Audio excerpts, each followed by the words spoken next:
The next president will be faced with at least three big sets of challenges when it comes to energy and national security. The first is going to be continuing to reduce U.S. dependence on oil. U.S. oil consumption historically has headed steadily upward. Recently, we've begun to turn a corner and to use less. That makes the economy less vulnerable to disruptions in oil markets and makes economic performance stronger. But the question still is, how do we drive things further? We have strong fuel economy standards moving forward, but are there areas where we can drive improvements in technology, changes in behavior, and other steps forward that make the United States less vulnerable?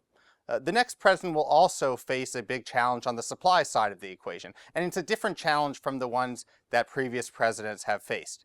It used to be that presidents worried about declining U.S. supplies and how to manage that. The next president will face an environment where U.S. energy supplies are increasing, where U.S. natural gas production is increasing, and where U.S. production of oil is increasing for the first time in recent memory.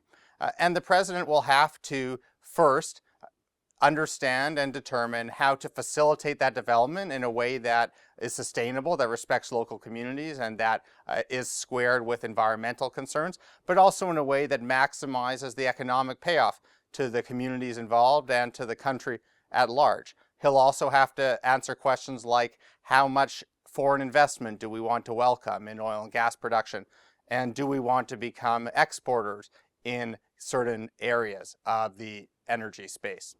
The third set of issues that any president will likely face would be more in the category of crises, or at least acute challenges. We tend to think of energy as something that happens over long time scales, whether it's changes in supply or in demand. But the reality is that any president is bound to face surprises. President Obama had to face disruptions in Libya and throughout the Arab Spring, and had to respond with tools including a controversial release of oil from the strategic petroleum reserves.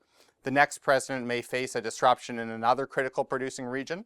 They may face a disruption associated with confrontation between the United States and Iran.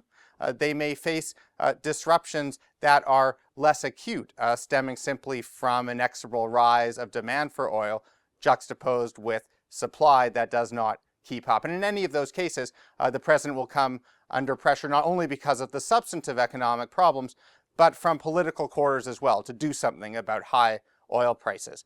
And he will be faced with a limited set of tools, whether it's strategic reserves or mandatory constraints or on demand, or if the disruptions arise from confrontation, changing course and altering his broader foreign policy objectives.